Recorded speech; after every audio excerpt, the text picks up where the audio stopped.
Good evening সবাইকে। আজকে যে বিষয়টা কিছুটা আলোচনা করব সেটা হলো যে আমরা সবাই নিজেদের প্রতি নিজেদের কনফিডেন্স বা বাচ্চাদের প্রতি বাচ্চাদের কনফিডেন্স বা যে কোনো বিষয়ে কনফিডেন্স হারিয়ে ফেলছি।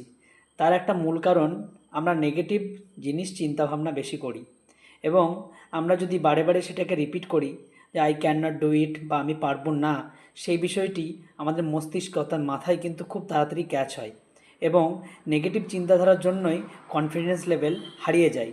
তেমনই ঠিক বাচ্চাকে যদি কোনো কিছু না পারে আমরা কি বলি, তোমার দ্বারা কিচ্ছু হবে না। সেই কথাটি যদি বারে বারে রিপিট করা হয় সেটার ক্ষেত্রে সে একটা হীনমন্যতায় ভুগবে।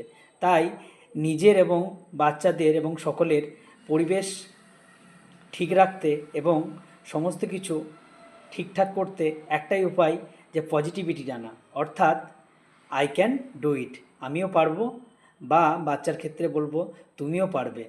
এবং নেগেটিভ যে সমস্ত চিন্তাভাবনাগুলো আছে সেগুলো যথেষ্ট হারে আমরা যদি পজিটিভ চিন্তাভাবনায় পরিণত করি এবং সেগুলো কাজের প্রতি সহানুভূতি করে আমরা সেই বিষয়গুলো পালন করি, তাহলে নিশ্চয়ই পজিটিভ একটা মতামত তৈরি হবে এবং ব্রেনের মধ্যে সেটাই বারে বারে যখন স্ট্রাক করবে তখন ব্রেন কিন্তু সেই পজিটিভ জিনিসগুলোকে পজিটিভভাবে দেখতে সাহায্য করবে। তাই আজ থেকে আমরা পজিটিভভাবে, অর্থাৎ সমস্ত কিছু নেগেটিভ বিচার না করে পজিটিভ যতটা সম্ভব পারা যায় চেষ্টা করি। চেষ্টাই একমাত্র উপায়, কারণ একদিনে চেষ্টা করতে পারবো না, দীর্ঘদিন চেষ্টা করলে সেই চেষ্টার ফল একদিন নিশ্চয়ই আসবে।